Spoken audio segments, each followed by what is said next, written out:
kingdom citizen, yeah, yeah, kingdom citizen of Wisconsin. Kingdom citizen, yeah, yeah, kingdom citizen.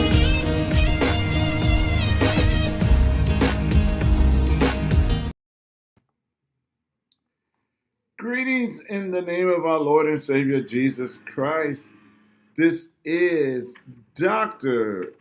David D. King, and I am here with you at Kingdom Citizens of Wisconsin. I'm your host, and I have a show for y'all today. And I have my friend, my co-host, my ride or die, my uh, uh, Bonnie and Clyde of the political arena. She is ready to chew you up and spit you out. She is a mama bear, a mama ninja, she won the WWE Political Royal Rumble. She will body slam you if you're not talking right. Amen. And if you make her mad when it comes to the Constitution, all three of them, the Word of God, the United States Constitution, and the Wisconsin Constitution. And if you make her mad, she will do what Randy Orton do to people, RKO you. She will RKO. So let's bring in my host, my partner. She ain't know how I was going to bring her in today, but she is with me. Sarah, blessings. Oh my goodness. Blessings, Dr. King. Every time I'm in the back just chuckling because your introductions are hilarious. I know you probably saying, now what are you finna say this time? Yeah, exactly. Body slam. I don't know if I could body slam anyone at this stage in my life, but I could try, I suppose. I know. if it was absolutely necessary. Especially if they was messing with your babies. Oh, if they're messing with my babies, yeah, there ain't no power on earth that's going to stop me. And that's the part that I love. So how you been? I've been. We just took our oldest daughter down to a college tour, a biblical college that one of the very rare ones left that actually values hard work and character over compromise and entitlement. So yeah, we took her down there, and within the next year, she's going to be finishing up her last high school requirements and heading out into the big wide world. So interesting. Yeah. So in other words, what you're saying is she's going to get a taste of what real what's the word I want to use? Insane people looks like. Well, she will get a taste of the real world, but so far the people who are at this particular college are pretty good people. So I think they actually have requirements where the students have to go through like government civics and patriot classes in order to graduate. So yeah, very, very focused on, like I said, hard work. So she will graduate from college with a degree debt-free because she would be doing this work study program that she has to work 15 hours a week in one of the over 100 places, work study places on the college, because the students are the ones who are actually maintaining the college and the campus itself. They do maintenance, they work in the clinic, and now obviously they have, teachers and proctors and overseers for all of these things, but when, whatever they're going into to study, they can choose from various work study programs that will cover their room, their board. They've got grants that alumni give to cover books. And so she'll graduate debt free and not have to worry about the expenses of getting a college education, but she'll be learning hard work and character through the entire thing. So oh, you're gonna make me send my son there. Good. College of the Ozarks. Yes, because Maybe Lord, they'll finally get to meet, right? no, right? Yeah, because he's in his last senior year, Yeah. and I know he excited and everything. So let's see. You feel like getting in some trouble? Oh, yeah, bring it. Okay. So we're going to talk today about have the people of Wisconsin, and we're only going to talk about Wisconsin. We're not going to go outside of Wisconsin. Oh yeah, Um, that's another bowl of wax altogether. So right. let's keep it a little smaller, Let's a keep it yeah, little more local. smaller. But we're gonna talk about have the people eyes open up yet because we are seeing that neither party cares for the people. Yeah. So I look at that, I I'm so glad that our motto for our campaign is the people over the parties Mm, because we're finding out that both parties want the chaos. They want the mess. yeah. They want the looting. They want all of this stupid stuff. And then they're going to come up and they're going to say, okay, let's now come together and let's open up back government. And then they both sides is going to try to take credit on that because at election time they need that support. But during this time, they're going to watch families and everything go through a bit of chaos. Yeah. And Yeah, and some of them are not even being quiet about it. You saw there was a 60 Minutes or one of those news interview things with one of the Democrat party members on the higher level, basically saying, "Hey, we're using your hunger and your need as leverage in our battle against the other side." And it was just, I mean, they came right out and said it. Is it okay? Well, yeah, people are going to be hurting. People are going to be be struggling. They're not going to get paychecks for a while, but we're using that. And maybe she thought that that sounded good. Oh, we're going to help you guys in the long run. But no, it's just selfishness. It's just complete and utter. And here's the thing that I would push back against, because we have created this problem for ourselves. She's right. They can use this as leverage. And why is that? Because for over 100 years they have slowly but surely gotten a good portion of our population dependent on the government for their needs. yes, To the point that they are actually not even covering needs anymore. They're covering wants, they're covering desires. They're basically dealing with they're basically giving out other people's money to take care of our own hedonistic pleasures, right? And not everybody, and I'm saying this as a very general overview, not everybody on welfare is doing this because they're taking advantage of the system. There are definitely people who are desperate and in need. And if we had been the church, the ecclesia in this country, we'd have a lot fewer people who were dependent on the next government paycheck, because they would have been taken care of in their local communities and churches and not waiting on the government to pay it out. right.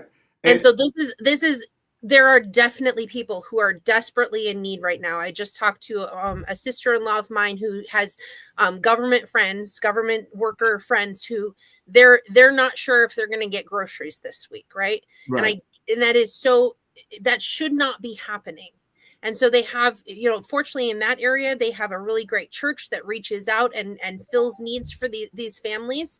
But what about the places? What about the big cities where there's government workers who are not getting their next paycheck, and they've been depending on the government to basically fund their existence, right?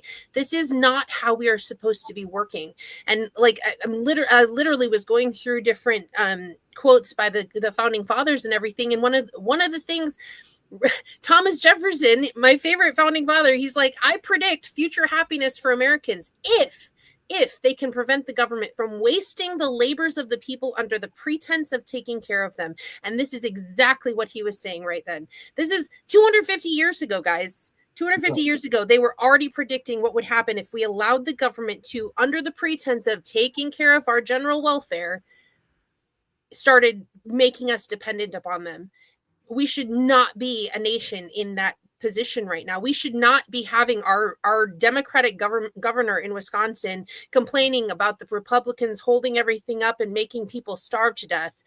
You know what those people should be doing? If they possibly can, if they absolutely possibly can, go out and get a job. There are plenty of openings. It might be grunge work, it might be, riding Uber, it might be delivering pizzas, but this is the perfect time for you to say, we don't need the government anymore in our lives. We don't need them telling us what to do, giving us our paychecks, and then expecting us to just wait and beg for it when the funds dry up or when the budget decides not to go through, right?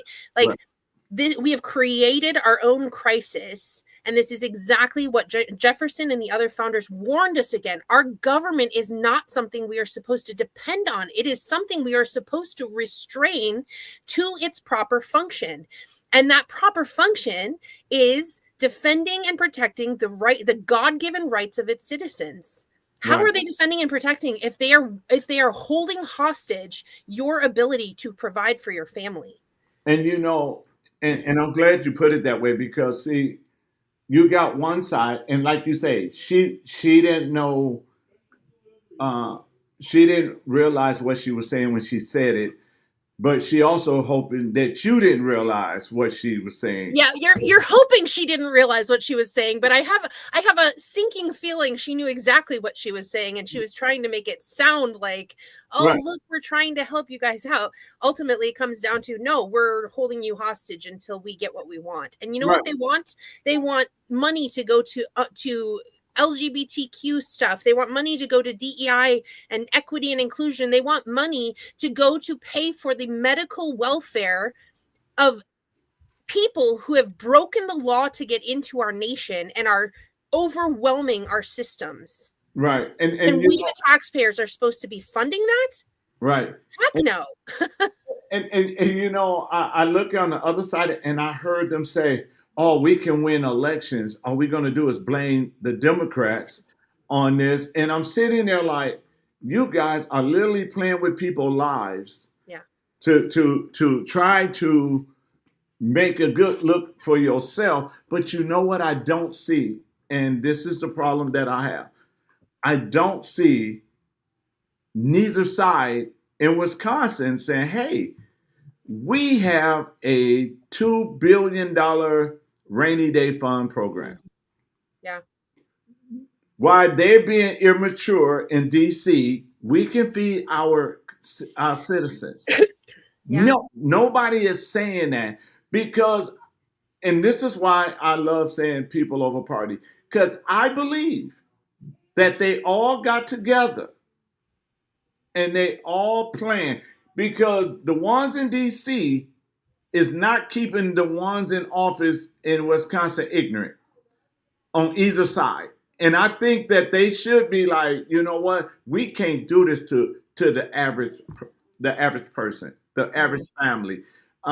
Majority of them, like you say, some really need it because they can't work because of their conditions, or whatever. And they're not even looking at our the children's that might not eat. Okay. Yeah. And so to hold the American people hostage is my problem right now. To make the American people like I said, neither side is standing up for the people right now. And that's the part that's really, really, really ticking me off right now, and saying, hey, is your eyes open yet? Yeah. They don't care if you don't eat. Yeah. They don't care if you can't go to the doctor. They don't care. And then you got the ones that are forced to work but can't get a check. Mm-hmm. You're not even thinking about them. Yeah. But I bet you got your check. Yeah, and I think that's the thing that's the most egregious, is that they once again have defined who is essential and who is non-essential. That's great. And they stopped at the Congress. They stopped at the state assembly reps and everything and said, "Oh, we're going to keep paying you guys because you're essential." No, you need to sit on what they make 6 figures a year, maybe not on the state level, but on the definitely on the Washington D.C. level. They make 6 figures a year, and you're telling me that they're still getting their paycheck? Why aren't you taking that paycheck and giving it to the people who actually need it? Right? That's taxpayer funding. That is taxpayer dollars that is going to people who are not doing their job. Right. And you know what? This sounds harsh, and bear with me. I actually want this budget thing to continue going the way it is going, because on one really positive side, we are going to start seeing, hopefully, if this continues, we are going to start seeing these the actual non-essential employees get cut. And then we're going to come back with a budget that's cleaner and less federally top heavy, right? We're going to hopefully see some of these 9 million federal employees lose their jobs and have to go work in the private sector like normal people, right? Because they don't belong there. That is not where they should be. So here is the one thing that I will say about this, is that this is actually hopefully one of those pivotal points, those pivot points, those stop on a dime points where people will start waking up and going, what are we doing depending on a government that is far outside of its constitutional bounds, when we could be actually functioning as free citizens and holding them accountable and getting them out of our lives. I think that I'm praying that there are people out there who are realizing that and are starting to look at how this top-heavy government is creating so much chaos and crisis for people at the bottom that it should never have even had the ability to do. Right. And I am hoping for that. So yes, but here's the thing. We have to, because this is a 100-year problem, right, we have to, unfortunately, go through short-term pain to long-term take the government down a few notches. Right. And I think that's the thing we do have to remember, in spite of, yes, there are people who are hurting, and I get that. And Jake and I and others in our community are working towards helping in various ways. We're doing different things in private ministry to help others. But that's what we need to start looking at. Who in your community, this is a great chance to get to know your community, guys. Right. Seriously. Start looking for people who are actually in need, who could use a Thanksgiving dinner, or who could have, who could get some clothes for their kids because they can't afford it this for the new season or whatever the case may be.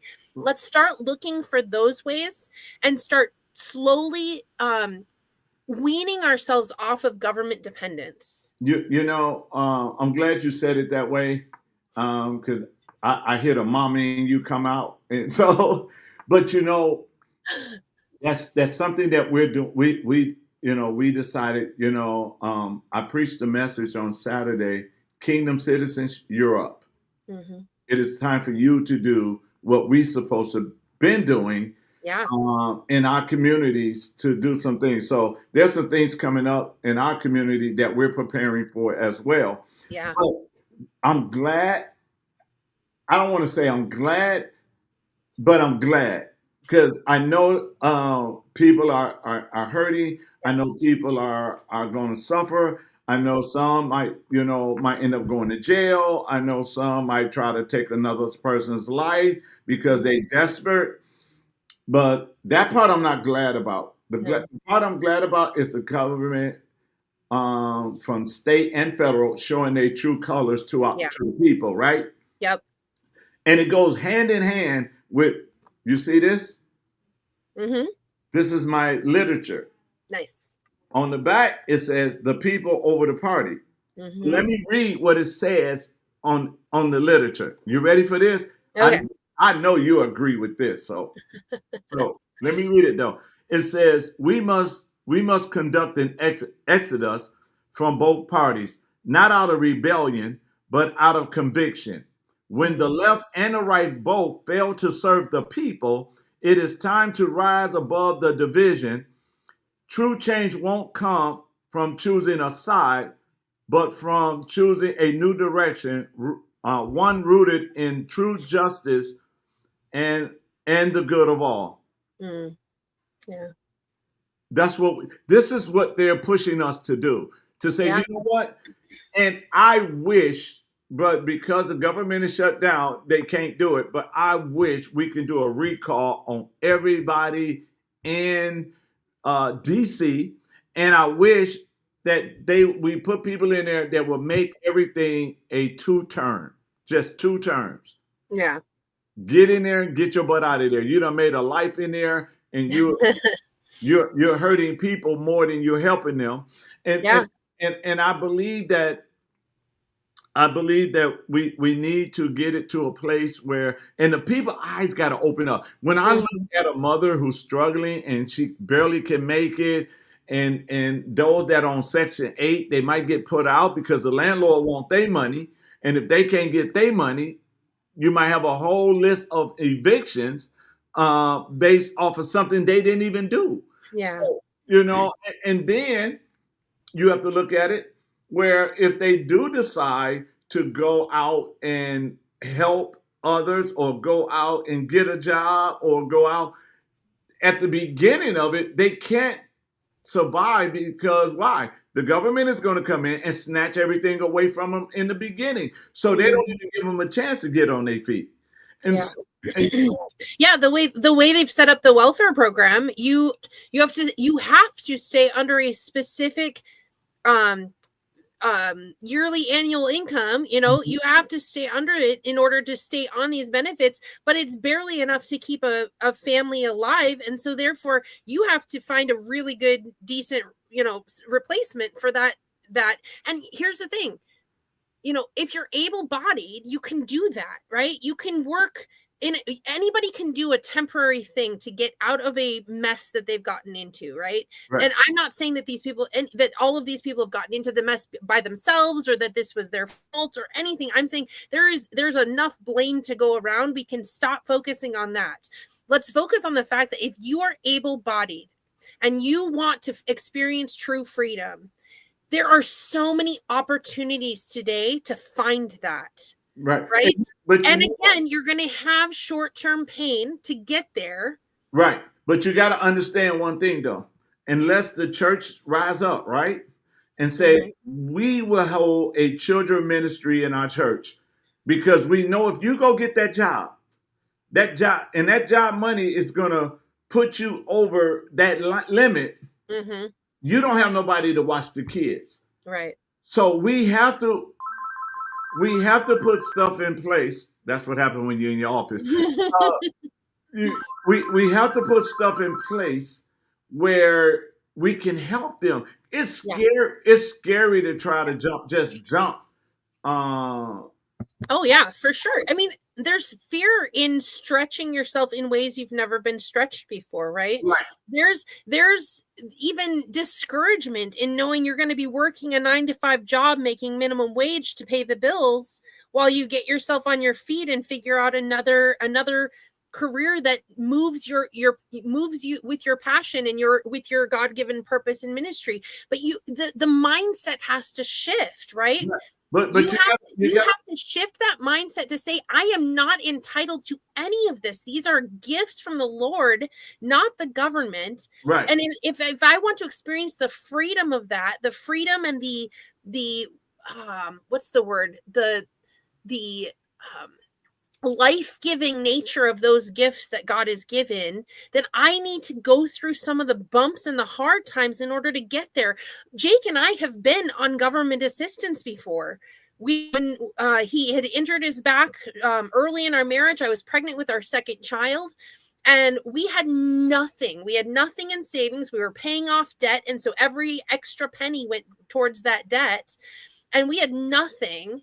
And we had to literally come back. Jake was so injured he couldn't actually work for, I think it was like 3 months, I think, while he was getting his back in shape. So we're living with family members. We are living off of WIC coupons and basic necessities, the SNAP credits or whatever they call them now. just to get by from day to day. And every moment of that time was, we are not going to stay on this for longer than we have to. The moment we have the ability, he has the ability to get back to work, and I'm not sicker than a dog and could potentially put forth some effort into working as well. We're going to do everything we can to get off of those benefits. And that was our mindset. And within, I believe it was 3 months after he had recovered, he was already working a full-time job. We had our own apartment. It was an efficiency apartment with a baby, a brand new baby, and a toddler, which was absolutely amusing. We have no space, but we did it. And then we eventually got into our home. It was hard, and it hurt so badly to be dependent like that. Right. It hurt badly to have to work our butts off and not see each other for a while, because he was working in one town and I was in another. But we made it happen because we knew that it was a temporary situation, and that God had granted us the gifts of, I mean, just having Jake out of work just showed us exactly how much we had taken for granted, that he had that strength and ability to do that. Right. Until wait a minute. Wait once, because Yep. I want to shift it. I want to stay there, but I want to shift it too. Okay. So, and what I mean by that is this, and and it's good when you marry and you have that second person, right? Yeah. But we're looking at a society right now, and in a lot of communities, it's just that one person that can't do what you guys was able to do, because it's just one. And this is where I'm saying, and let me do it this way, because one of the things that I want to do once I become governor is I want to redefine the welfare system. I want to revamp it. And the reason I want to do that is because I don't want to punish parents, single moms, or single dads to be forced out of the way, but we have to wing them off of it. We have to help. Right. We have to set it up where, okay, so now you're on, so we're not giving you all of the food stamps. We're not going to give you all of the child care, but what we require you, in order for you to stay on until you are strong enough to walk away, like we do our baby, right? We put our babies in a walker, and then we let them take some couple of steps, and that's what we got to do to some people. And then what we need to do also is we need to put in there one requirement, and that requirement is financial literacy.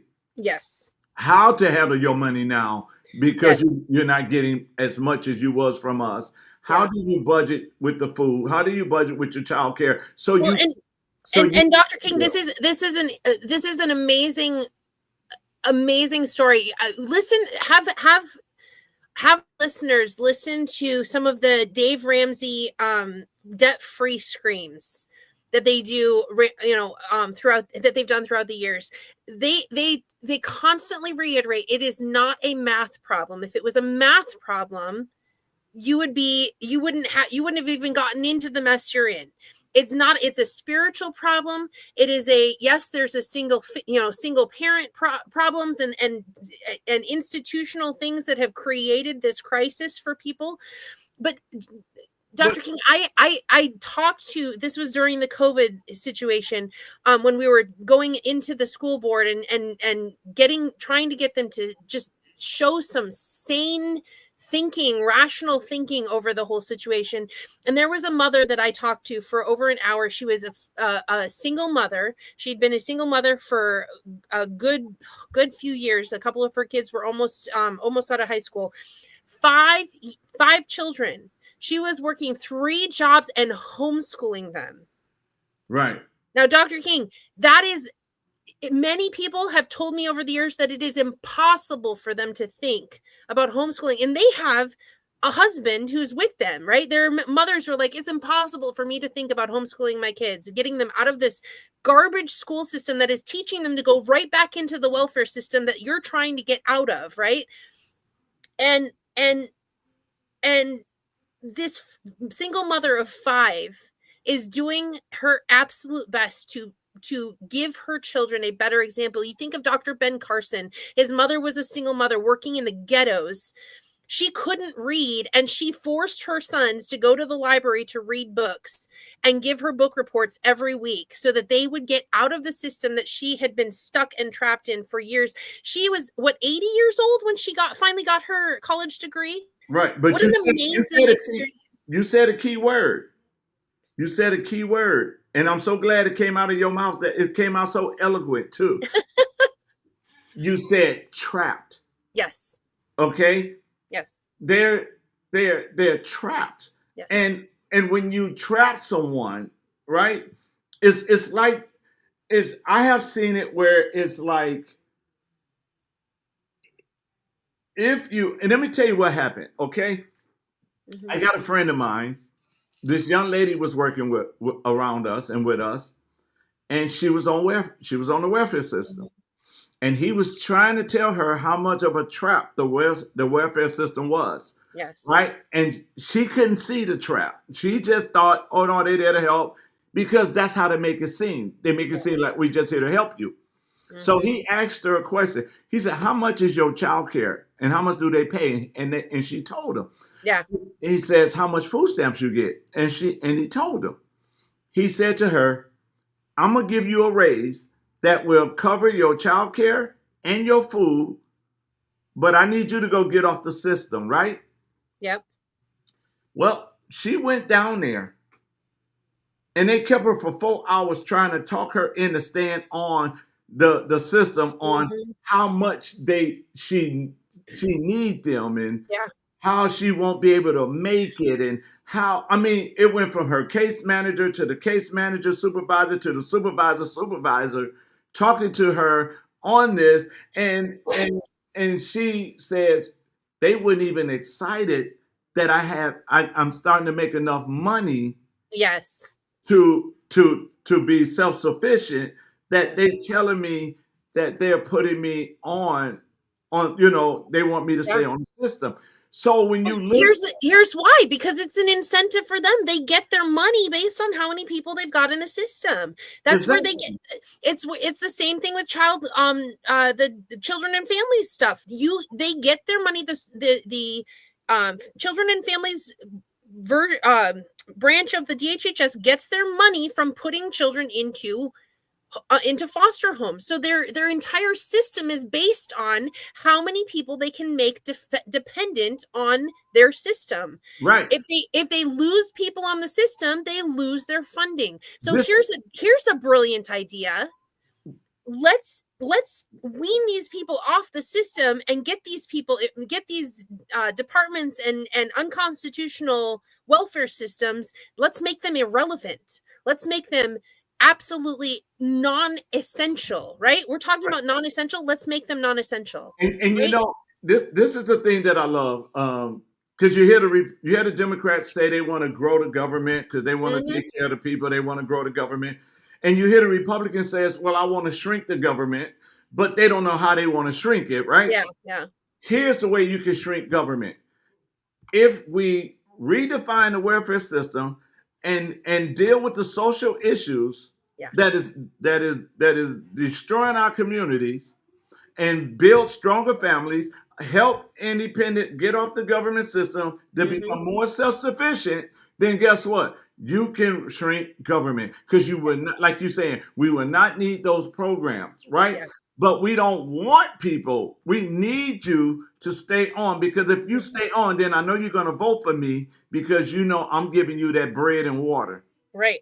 And guess what? The government isn't giving that bread and water. We, the taxpayers, are. Right. But they're not going to tell you that. We are funding our own destruction. We are funding our own destruction and total dependence on tyranny. Right. And how amazing would it be if we could pass that message to these people who, yes, have fallen on hard times, yes, are struggling with things, and open up the church doors and say, we've got space here that isn't used most of the week. Let's open it up and do food service and clothing and all of the, food pantries, whatever the case may be. Let's open up our church doors like they used to be and serve the community that we're in. You know how many churches are in Black River Falls?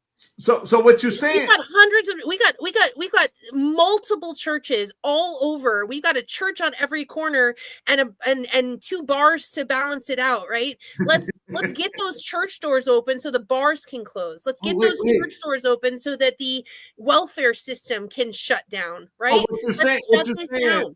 What you're saying? Then what you're saying? If I'm hearing you right, the church should take back what they gave the government, which is the social issues. Yep, that's exactly what I said. Okay. That is their jurisdiction. Their jurisdiction is to serve the needs of their community. You look Yes. throughout the scriptures, every in the Old Testament when they moved into the new land of Israel, right? One of the first sets of laws were how do you take care of the foreigner and the needy? How do Yes. you take care of the widows and the orphans? Guess what they did? They had these wealthy people had massive fields, and they were not allowed to plow around the edges of their own fields and harvest those edges because that was for the foreigners. So guess what? The foreigners and the widows and everything, they still had to work for their food. Yeah, they had to go get it. They had to go out there and glean what was in the field. That's hard work. That's backbreaking labor. And yet they were able to provide food for the people who needed it the most without the government interfering and forcing a taxation or forcing us at the end of a gun to give up our God-given rights. You sure you don't want to run for lieutenant governor? I've got one more term that I'm hoping to serve here, Dr. King, and then I will run.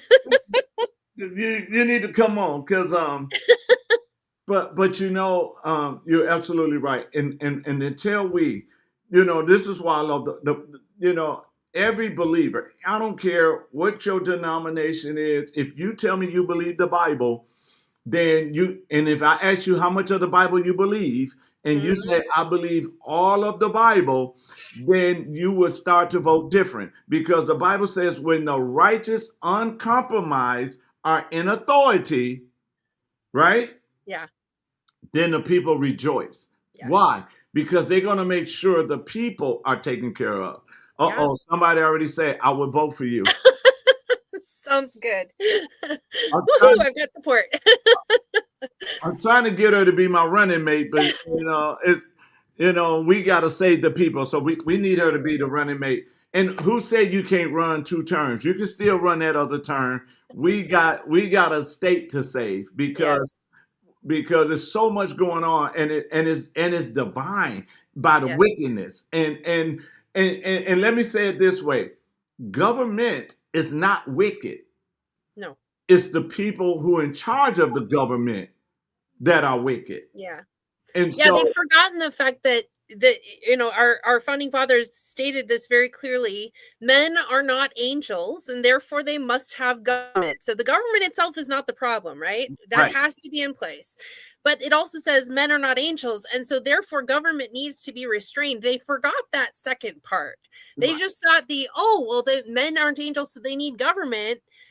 We'll give it to them, right? And they're like, no, that's not where it ends. You're supposed to restrain government as well and make sure that it stays within its jurisdiction. And we are so far out of that it's going to take some pain and some heartache and a lot of hurting people before we finally get this back to where it should constitutionally be.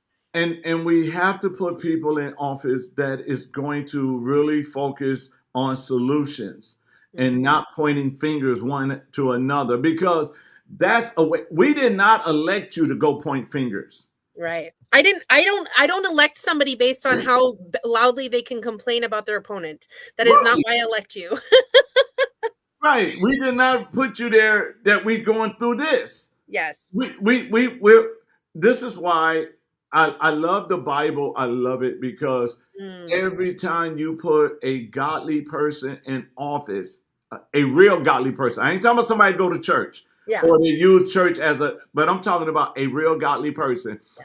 When Daniel was in government in a Babylon country, they prospered because Daniel was there. Yes. When the Hebrew boys, they prospered. Why? Because they was there. in Yes. Egypt. Why? Because Joseph was in position. Mm-hmm. And God is steady showing us what happens when we, the people, start to elect the righteous and Mm. put them in place so that the people itself can get taken care of. And Yes. like you say, it's going to be some pain. Yeah. It got to be pain to be Yeah. healed.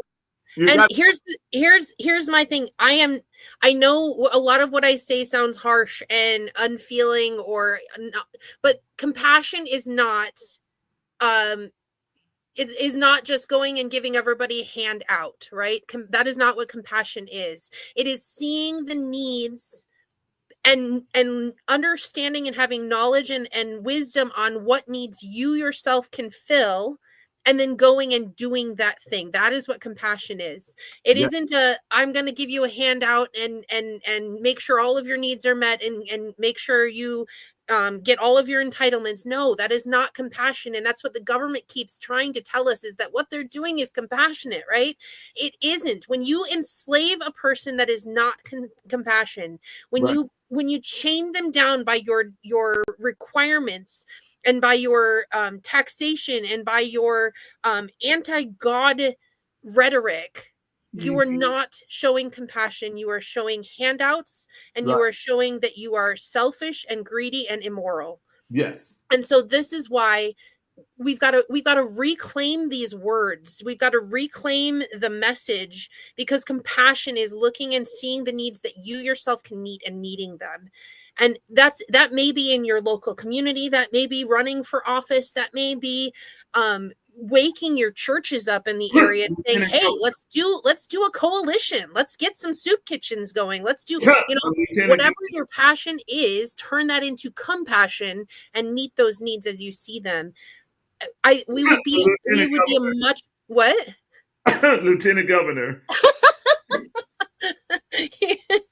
We would be a much better nation if we started right there and built from the roots up.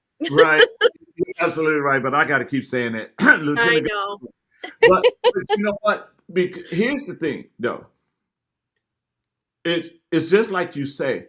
I don't have compassion on you if I give you a fish today. Yes. I have compassion on you if I teach you how to fish. Right.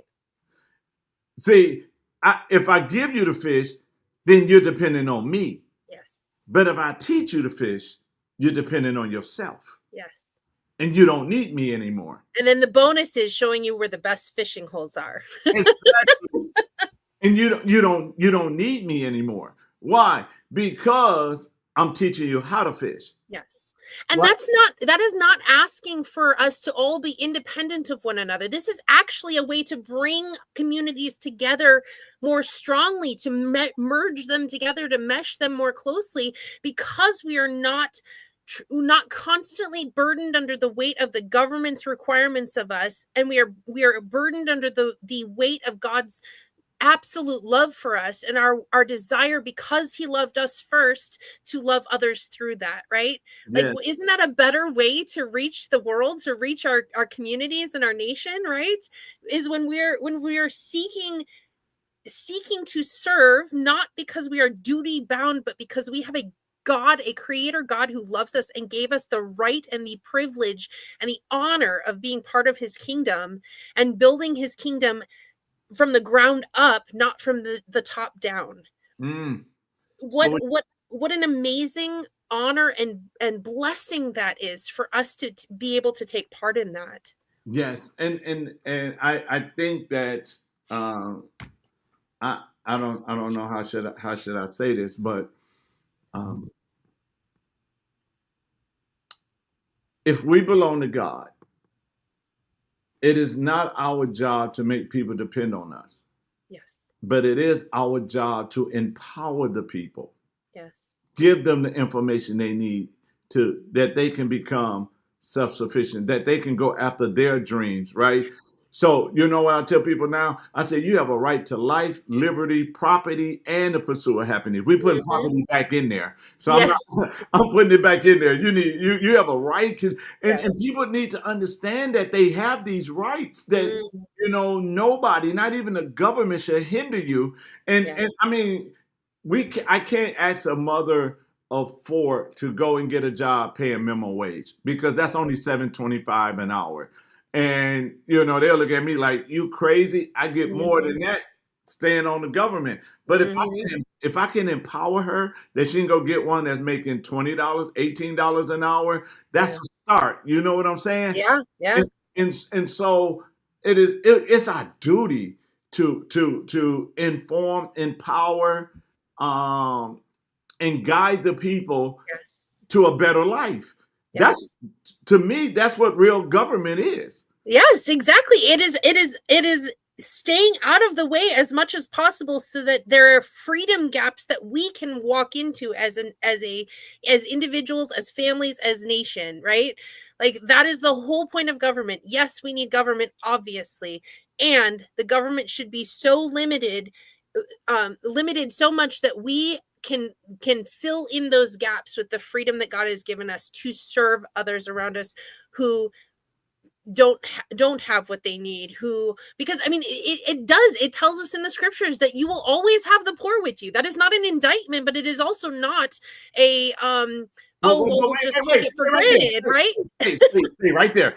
I love the way you brought that. I love the way you brought that.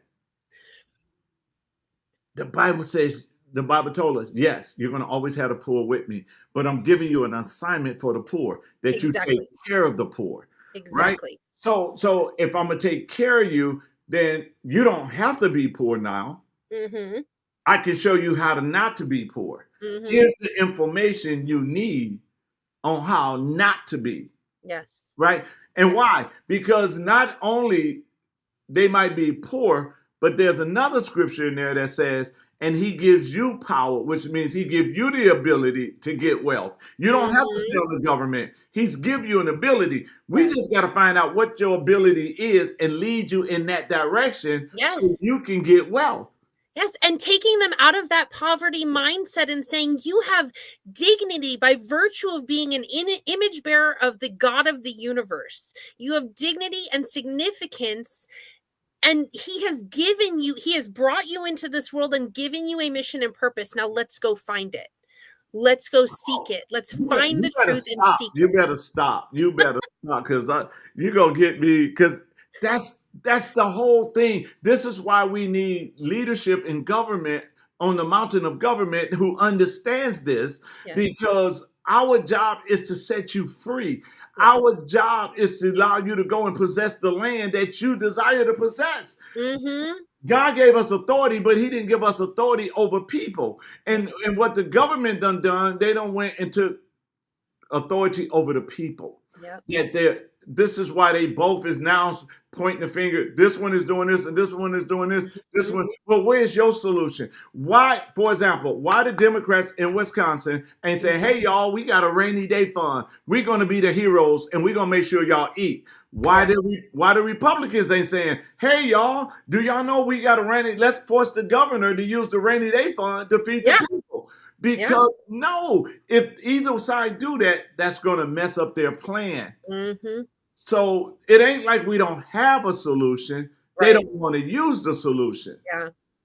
And I think a lot of it comes down to there's a lack of wisdom. They might have the knowledge, but the lack of wisdom on how to use that solution in a way that does not enslave us further, right? We don't have that knowledge. I mean, even the side of the Constitution, right? Like the side that keeps claiming they're going back to the Constitution hasn't read their constitutions, Which any of them.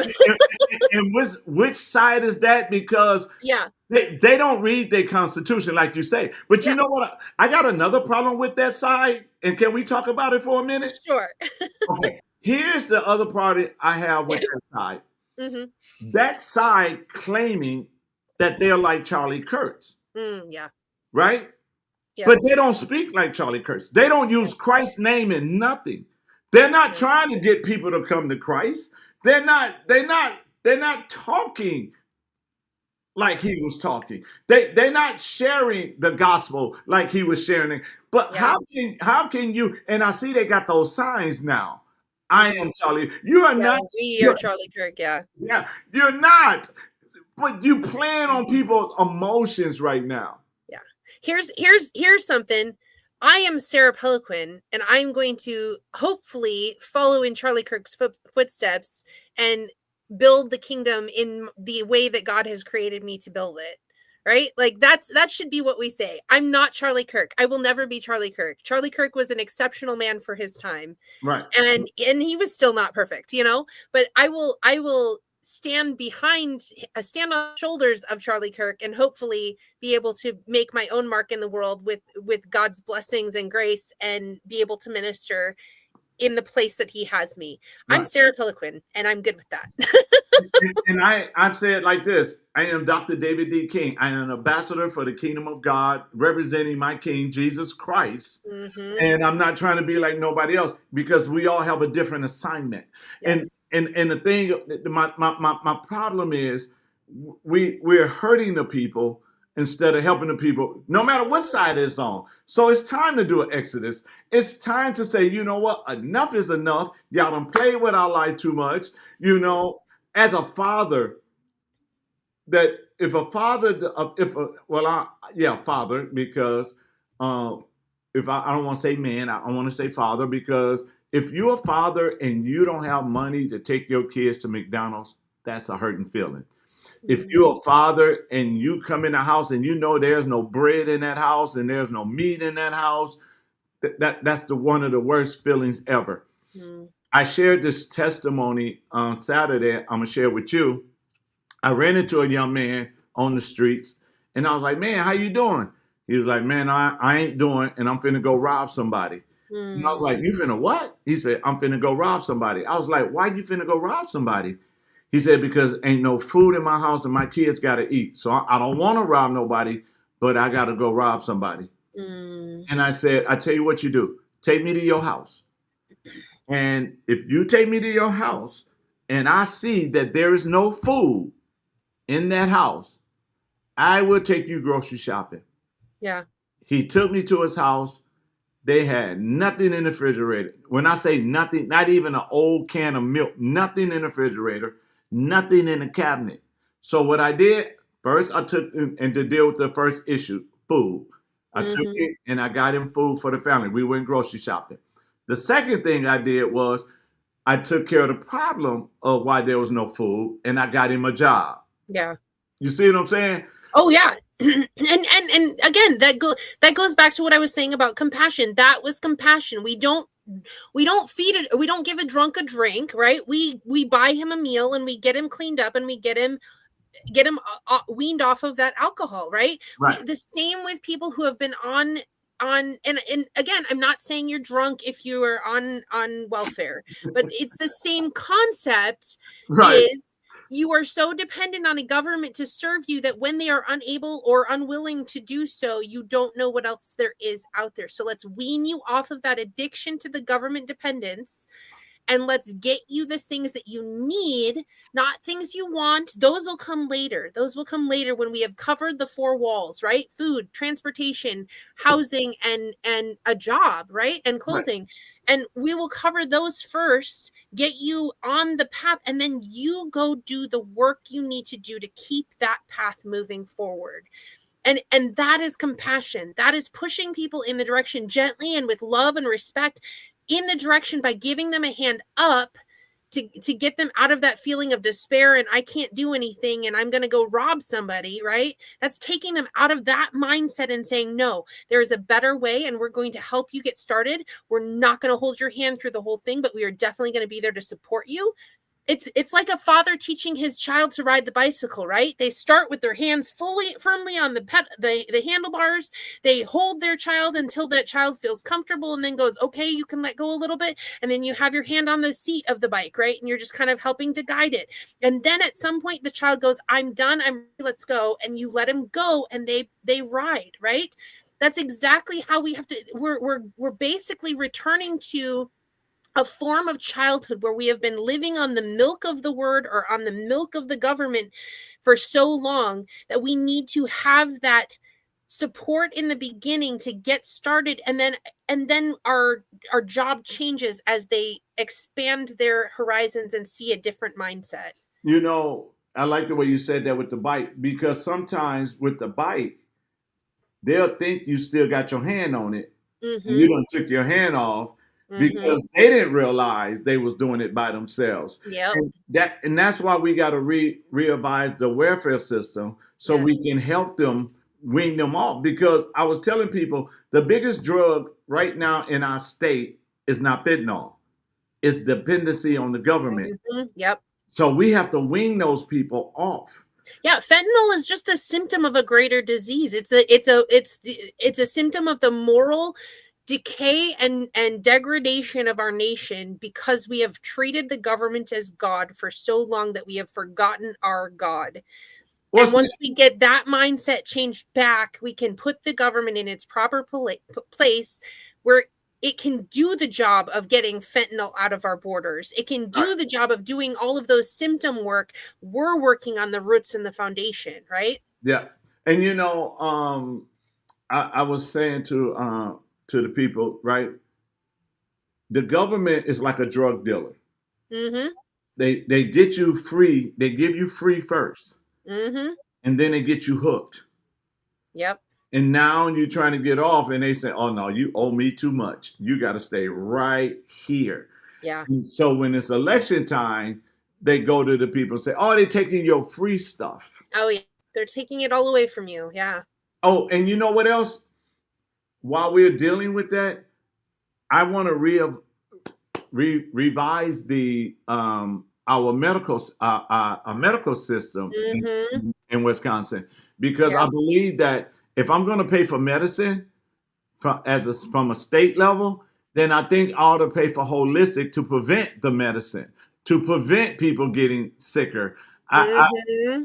I also want to make sure that we put in there that they can go see a chiropractor. Mm-hmm. I talk to so many moms who they take their babies to the chiropractor, and Mm-hmm. I'm sitting there, my mind is blown. Like, you take your baby, and oh yeah, I get my baby adjusted, and my Yep. baby is more alert. My baby sleeps better, and Mm-hmm. I'm sitting there like, well, how come this information is not out here? Yeah. So if we can make Wisconsin healthier by giving them an option, you can go holistic or you can go medicine. You can Yeah. go chiropractor, because we want you healthy. Because if you're healthy, you can work. If you're Yeah. healthy, you can take care of your family. If Yeah. you are healthy, but if you're not, then somebody got to take care of you. Yes. Yeah, I mean, there are so many options out there, more and more every day, basically being reintroduced. At one point, we didn't have the pharmacological companies. We didn't have, Right. pills to pop. We had natural medicine. We had country doctors who made home visits, and yes, they had weird. Obviously, we don't bleed people to death anymore, and things like that. But they were working from a completely different mindset of medicine is a tool. Medicine is a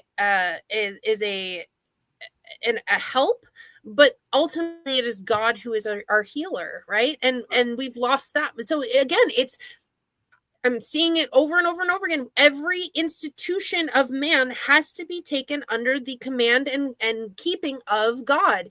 And no, I am not a Christian nationalist who thinks that the Christian church should be running the place and whatever.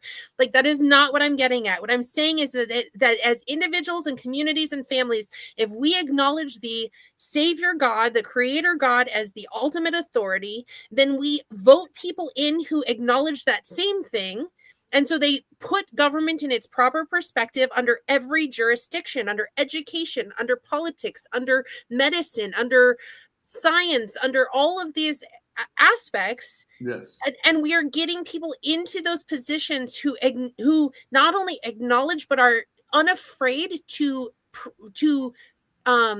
testify to it. Right. Yeah, and so you're absolutely right, and I'm just grateful that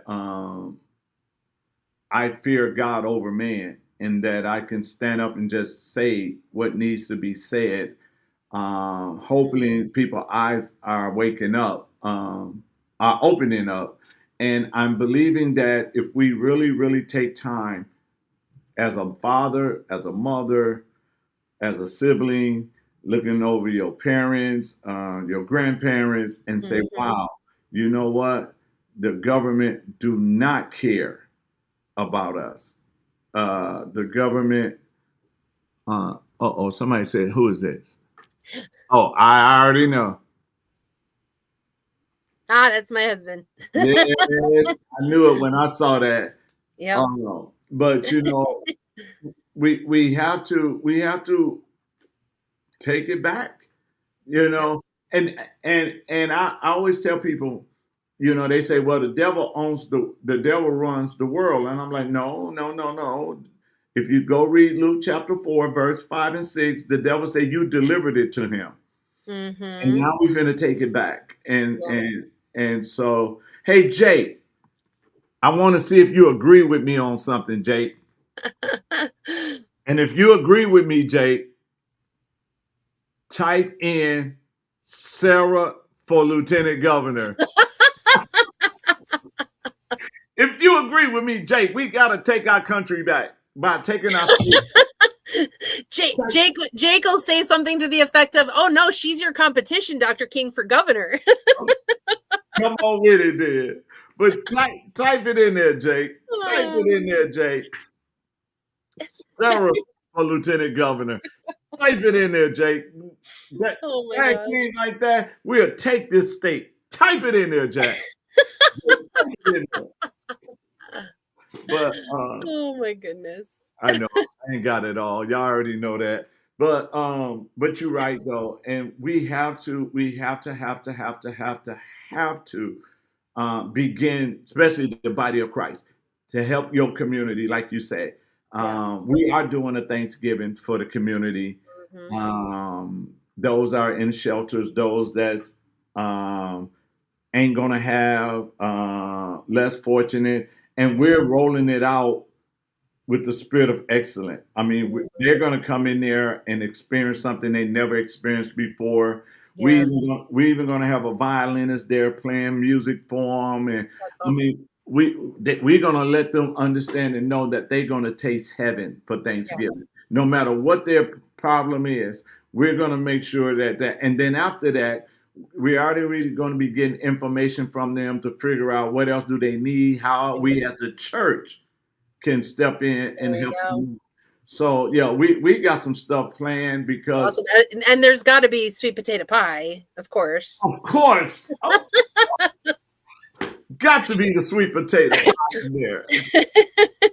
I can't do this without sweet potato pie. Gotta have a Mhm. sweet potato pie Yeah. in there. Maybe I tell Lindsay to come in. Lindsay makes some good sweet potato pies.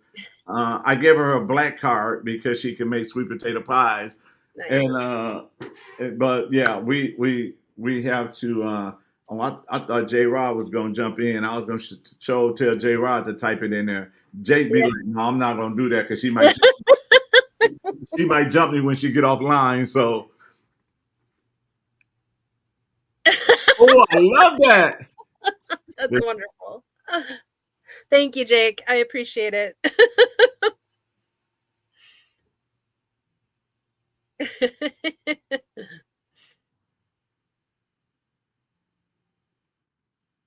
oh, Jake, I gotta beg the difference on that. This is the perfect time right now. This is the perfect time because of the fact that both sides done disappointed us, done messed up, and because it's an open seat, it is the perfect time for us to rise up and take it over. And I can't think of no other. I mean, I know some great people out there, but I need a mama bear behind me going forward, and I know where to do it. But you're right, Jake. In due time, but I'm gonna pray that God won't let her sleep until she say yes. Oh gosh. That will not help with my health there, Dr. King. I'll be like, no, God, don't let her. No, but no, I know that whatever God says, but I know that there are people that are sick and tired of both sides Mm. that want to run for office. And if you want to run as an independent, give us a call and we'll talk with you. And I'll support anybody that's independent, that's willing to do it the right way and do it for the people. I Yeah. don't, you know. So that I don't have a problem with. It's time for us to come to the middle. Do you know I found out there was 1.6 million people in Wisconsin that does not choose a side that votes? Yep. Yep. And then and Evers won the election. He had 1.3 and Michael said 1.2. So there's enough people out there that's sick and tired of being sick and tired. Yeah, for sure.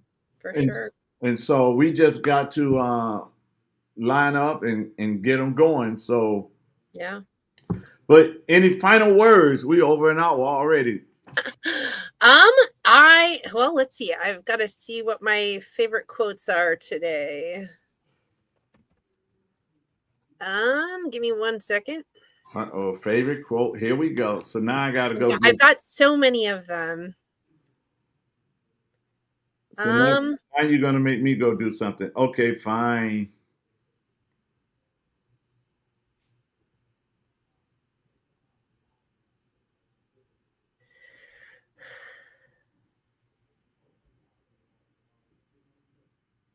hmm.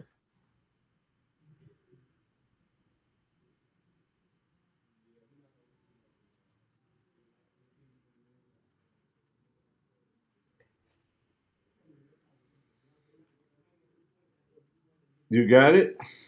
Almost. Almost. Look at it. There's just so many good ones, and I'm trying to find one that's really apropos. Okay, because I thought you was gonna say, "Hi, my name is Sarah. I am." I'm running for no, not yet. Ah.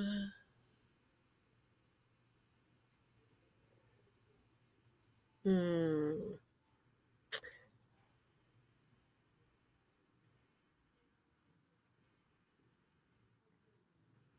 All right, Thomas Jefferson, another fun one from him. Here we go. Rightful liberty is unobstructed action according to our will within limits drawn around us by the equal rights of others. I do not add within the limits of the law, because law is often but the tyrant's will, and always so when it violates the rights of the individual. That's Thomas Jefferson. So, Okay, go we ahead. do justice, we love mercy, and we walk humbly with our God. And we don't depend on the government, because the government becomes God and in our lives, and then the little g God, becomes tyrant, and they make laws accordingly. And so our rightful liberty is when we are using unobstructed action, when our actions according to our will, and our will in alignment with God's, the God, big G God, and then we draw limits based on the rights of others, right? And so this is basically stating that our responsibilities are to God first, Mm-hmm. our families second, and our Mm-hmm. communities next, right? And Yes. then government is at the very tail end of that. Now, Very. that does not mean we don't oversee our government with eagle eyes. It means that if we put all of those other things into their proper place, government is automatically restricted and restrained because it has no power over those jurisdictions, right? Right. And I think that's what I would leave us with. We need to change the mindset so that we are not depending upon government to be our God, that we are depending on our will in alignment with God's, with big G God, in order to steer the government in the way that we and God want it to go. And that would be my encouragement for us as we're going through this rough time with a lot of people feeling the pain of this government shutdown. Start looking at your life and looking at ways in which you can take back control that you have ceded to a government that is not looking out for you and does not care about you. Start taking back that control and start looking for ways that, one, you can reach out to other members of your community, whether it's in your church or other charitable organizations, and seeking help to get that hand up, not hand out. And then take it from there and go, what is my mission and purpose? What has God placed me here on this earth to do? And how can I fulfill it best while giving the government its proper structure and boundaries, and not allowing it to come back into my life and take over again? that's my word of the day. Okay. Mine is for the church. And it's coming out of Matthew 25, starting with verse 35. It says, For I was hungry and you gave me food. I was thirsty and you gave me something to drink. I was a stranger and you brought me you brought me together with yourself and welcomed and entertained me and lodged me. When I was naked, you clothed me. When I was sick, you visited me with help and ministering care. I was in prison and you came to see me. Then the just and upright will answer him, Lord, when did we see you hungry and gave you food, or thirsty and gave you something to drink? When did we see you a stranger and welcome you and entertain you, or naked and clothed you? And when did we see you sick or in prison and came and visit you? And the king will reply to them, Truly I tell you, in so far as you did it for one of the least of these my brethren, you did it for me. Mm. Yep. It is time for we, the body of Christ, to take our rightful place when we know that the government we under, which is the kingdom of heaven, doesn't Mm-hmm. have a shutdown, doesn't have a recession. Mm-hmm. We rise up and introduce everybody to our government. Yeah. And so I am excited. I thank God for this day that we had an opportunity to share. And then I also want to thank God for you. Um, from the day we met, we clicked, Mm-hmm. all three of us. And I'm grateful for you guys. And I couldn't find a better friend. So I love Thank you. you, Dr. King. We will check our schedule and see when we come back to you guys. We're going to do another show because we're going to inform you guys. We're going to just keep it in y'all face until y'all make the right decision. Yeah. You got to make the right decision. You got to open up in your eyes and see. You got to know that they're not for you. So we're going to do things that needs to be done so that the people of our community can be blessed. Amen. So until next week, you good American citizens and you Wisconsinites, you got what is this? October, so you got 12 months to make a decision to turn Mm-hmm. Wisconsin around. Yep. So we love you guys. Until next time, God bless.